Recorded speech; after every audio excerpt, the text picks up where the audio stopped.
What's going on, everybody? Welcome back to the channel. Now, you saw in our last video, we were in Pennsylvania for a very short period of time, and we test fit the rear tail arms on Kenny's GTO, and I'm pretty happy with how they fit. So Kenny's going to keep driving that between now and the summer, and we'll check back in on Kenny and the GTO and those tail arms as time goes on. But now we are back, and we are here with the CTS-V drift car in my garage, and it's finally time, because this LS2 back here that we built over the last few months is just about ready to go in the car. I'm waiting for a crank pulley to show up this week, and then I basically just need lifters, injectors, and that's pretty much it. We have the crank pulley and the pulley pin kit, the crank pin kit, that's coming. So we're gonna throw that on once it's in, but we have work to do to the LS6 that's in the car first, because we have to get this entire engine pulled out. We're gonna rob the 243 heads off of it, and those 243 heads are gonna go onto our LS2, and obviously with the LT4 Supercharger. And then we're gonna keep this LS6 block on the stand. We're gonna wrap it up, oil it down, and we're gonna keep this as a spare, just in case anything happens to this, because that is the first engine I've ever assembled. So yeah, take that with a grain of salt. So this whole thing has to come apart. So basically, I'm to the point where I got to start ripping things apart, because we have to do things like heat exchangers and oil lines and new power steering lines to different coolers, and this thing needs body work. But on top of that, we also need to do a fuel system. We need to build a fuel system. I think we're going to be doing a surge tank in the trunk. We're going to be doing a water tank in the trunk. So we have a lot of stuff that has to get done, and we really can't do that kind of stuff without our new engine in the car. So with that being said, tonight I'm just going to take the intake manifold off the car, and what I want to do is take that off, lay the adapter plates on the cylinder heads, and I'm going to put the LT4 Supercharger on top of my LS6 just to see what it looks like. What's clearance going to be like? Where does it, will it interfere with our power steering reservoir? We're going to have to do a remote reservoir, that kind of stuff. Where is it going to land with, where the radiator is? I do want to tilt the radiator further more. I'm going to make some custom lower mounts and upper mounts on the 3D printer so that we can actually get a little bit more tilt out of the radiator, and then we'll do a lower shroud, and I guess it'll kind of be like it'll just be angled more towards the hood vents. So I'm going to get started. I'm going to pop the intake manifold off. We just got to disconnect the fuel line right here for the rail, and then we have to actually disconnect it back there as well. So actually, no, I can leave it. So we just got to disconnect those two lines, the evap line and the fuel feed line. And then we will unplug our injectors across the top here, our little evap solenoid guy right there, and then our throttle body, and everything should pop off. We have a vacuum line in the back that goes to the brake booster, and then we got this vacuum line right here that goes to something. Oh, our valve cover right there. So that's our clean PCV line. We'll pop that off, and then we should be good. We should be good to lift this thing off and then start laying the supercharger in place and see where things end up.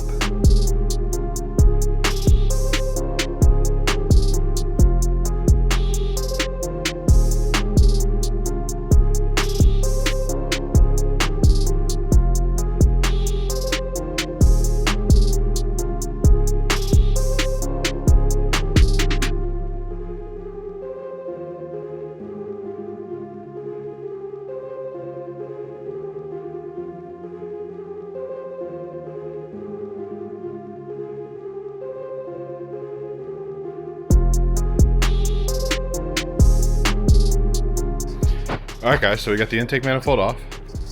The old LS6 intake manifold. She is dirty. I have a catch can on this car, but we're gonna do a better catch can setup, but we were definitely getting some oil through the intake there. So this is 3 years, 3 untouched years. The only time I had to have the intake manifold off one time was to replace the oil pressure sensor back here. But otherwise, this thing has not been touched.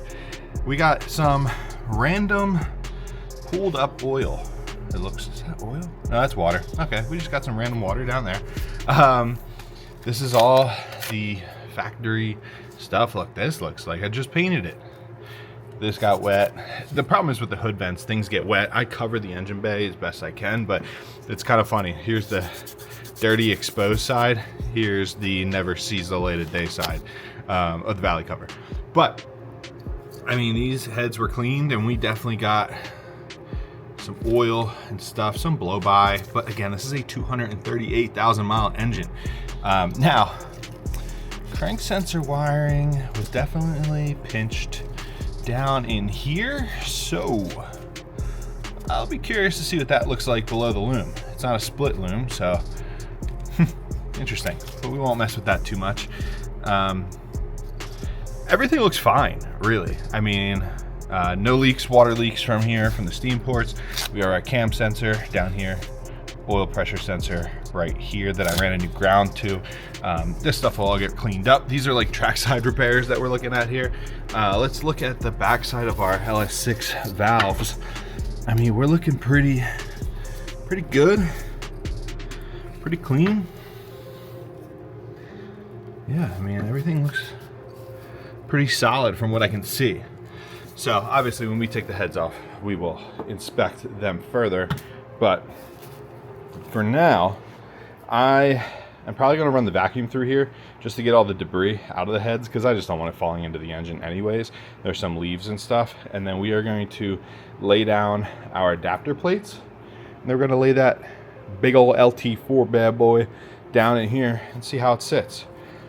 I'm a little concerned from a stock harness perspective, just because the factory harness runs above the intake manifold and all the injectors are up top and things like that. Whereas on the new setup, we are converting that supercharger to port injection. So our injectors are actually gonna be in the middle. So that might complicate things, but I'm kind of thinking if we have the room, which like, we have some things hooked up back there, so we really can't see for right now. I'm just gonna leave them tucked out. I'm wondering if I can have the harness and kind of like cut it open and rework it so our harness goes in the middle under the end or under the supercharger, hits all of our injectors where it needs to. Obviously, we'll have to extend our coil pack harness right here. I could probably find extensions for this for people that run like remote mount coil packs, and then we'll be able to have everything underneath and down by the valley underneath the supercharger and like out of the way. But this stock harness is like really in place. I mean, it's bolted to the block somewhere right here. Yeah, right here. And I think right here. Yeah, there's two spots where it's bolted onto the block. So I really can't get much movement out of there unless I pull these 15s out, and I don't really want to mess with that too much right now. And then it's tucked behind our power steering reservoir, and then it goes back there. So I think we might have enough movement in it that we can make it work. We'll just have to get some extensions for our coil packs. But let me vacuum this out, and then we'll dig out our adapter plates for the supercharger and start kind of just laying things in place where it should be going. So we have our adapters, and I only grabbed a couple bolts. We'll probably just do 2 on each, up front and the back. We'll snug them down. No need for like gaskets and all that jazz right now, but these are the brackets. So we have the cathedral port side right here, and we have our LT4 supercharger side right here, and then we have our injector ports for our port injection. Now, passenger side is marked with a P. So we're gonna lay this guy down on the passenger side cylinder head. Just gotta push our harness out of the way there.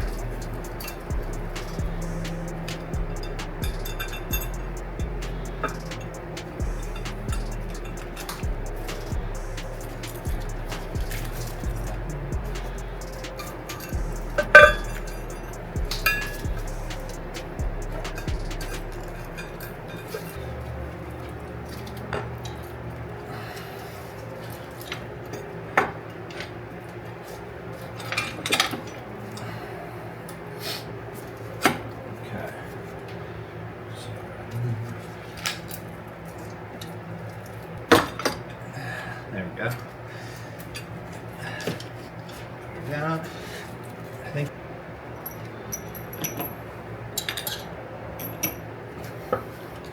Now we'll wire down. Throw a couple head. All right, so let's talk about clearance. I haven't tried to close the hood yet. Guarantee you the LS6 strut brace will not work, but look at that. We got plenty of cowl clearance, more than I thought. It sits way more forward than I anticipated. So we got cowl clearance. We are going to have an IAT sensor back here. So now we'll have an idea of where to put it. We want to put it further on the back side because we got a lot of clearance back there. We got map sensor clearance right there. Our factory map sensor harness is back here too. So, that'll be nothing to worry about. Then coming down here, we will actually be able to, if we get some extensions for these guys, we should be able to feed them through the little gap there. So that'll be nice. We want to like wrap it around the back so we can get some short extensions for the coil packs, plugs. That'll be good.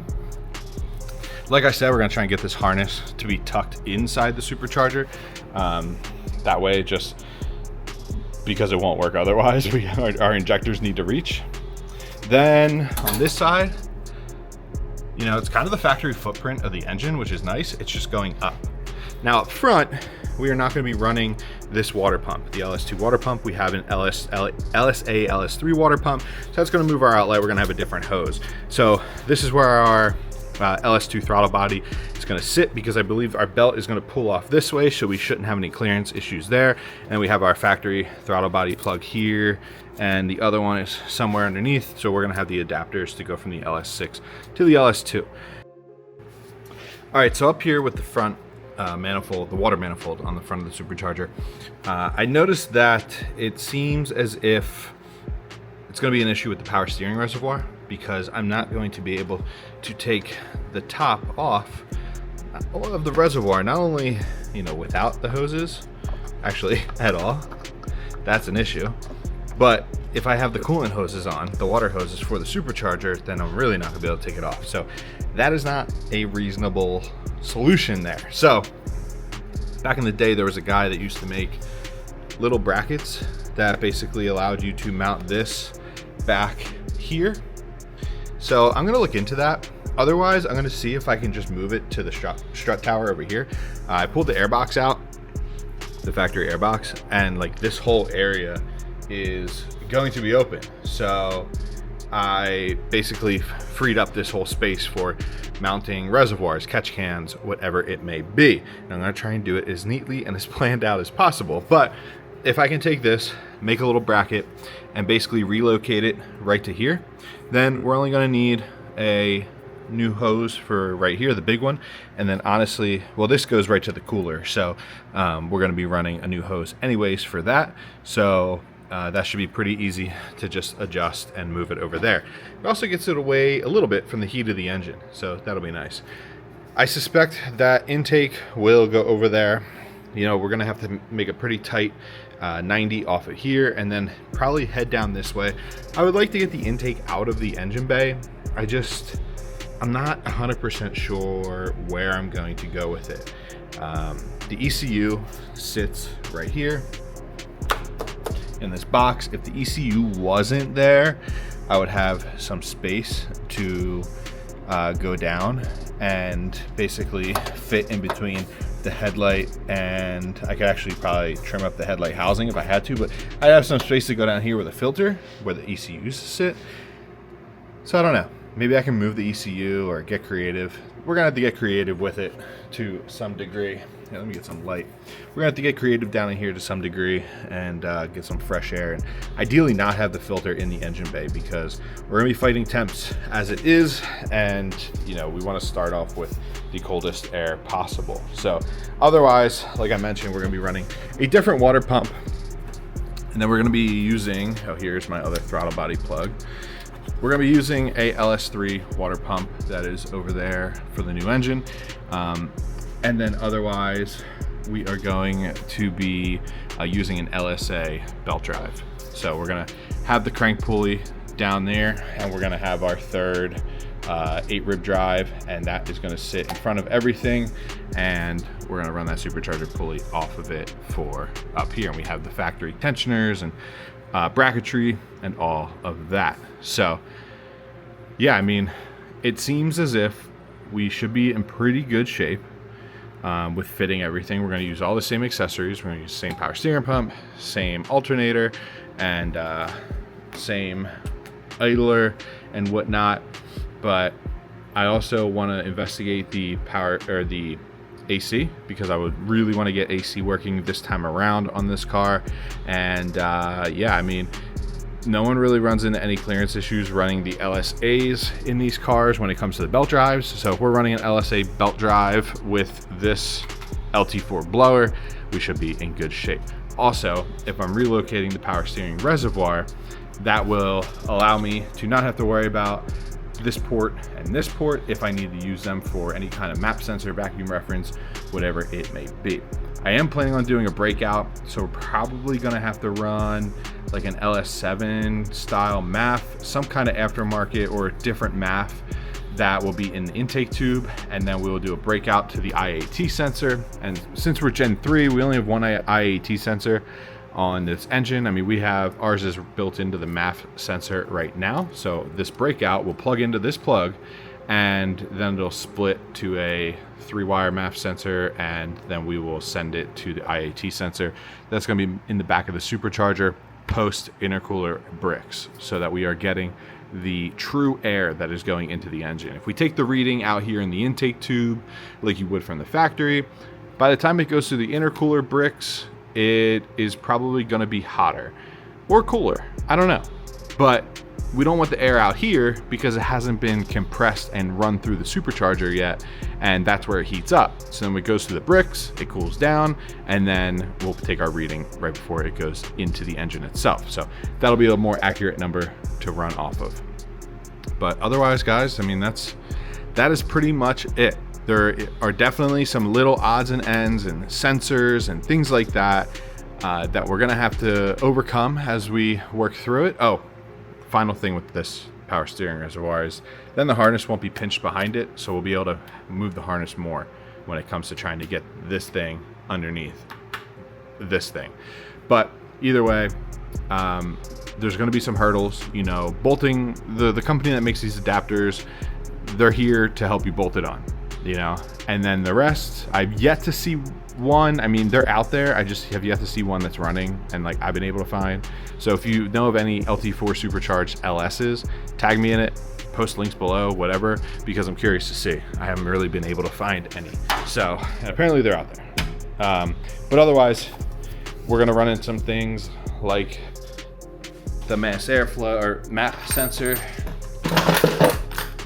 So on our stock intake manifold here, we have this MAP sensor, and this guy is going to be a different style than what we're going to need to run, because obviously this guy probably can't handle boost just the way it is, because it doesn't really have a hold down other than this little clip like that. So I mean, if there's boost pushing on that, it could pop out with the slightest little movement.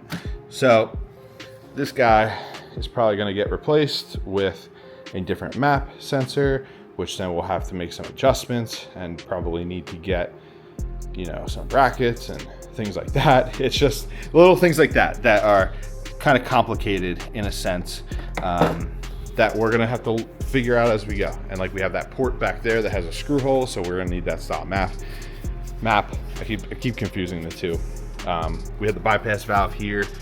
We're not going to be running the electric part of the bypass valve, so we're going to be capping that here. We're just going to be running the boost reference right here, and then down here we're going to have our boost reference for our adjustable fuel pressure regulator, and then we're going to have to figure out where we're going to mount all that stuff too. So we got a lot of stuff that needs to be mounted and fit up in places. FPR very well might go back here. Right there, it looks like it could be a good spot for an FPR. Factory lines come up through there. We're not gonna be running the factory fuel lines, but FPR could go there and then hit our first fuel rail, come down, loop around, boom, boom. all that jazz. So I can ramble on for a while, but I'm going to end the video here. You know, we're going to be getting into this very soon. And I think I needed to see this view. I was like, I got to get this engine pulled. I got to get the new engine in. I got to swap the heads and all that stuff. But I was like, wait, the engine's in the car. Why don't I just lay the blower on it, see what it looks like? And honestly, I needed to see this to just have the motivation to get after it and get this thing done. So thank you guys for tuning in. We have LT4 Supercharger laying on top of our LS6 in our Cadillac CTS-V, and we will next be swapping our LS6 out for this rebuilt LS2, and hopefully later in 2026 the Drift V will be back on track with some new body panels, some more horsepower, and just a refreshed overall look. That is our goal. We're going to do whatever we can to make that happen. So thank you guys for watching, and I will see you guys in the next video. That might be either finishing up the LS2, or we're going to be pulling out this LS6 T56 and starting to get this engine bay ready for its higher horsepower 6-liter engine. So thanks again. Tune in next time. Hit the subscribe button, hit the like button, drop a comment below on what you think about this setup. I'll see you in the next one.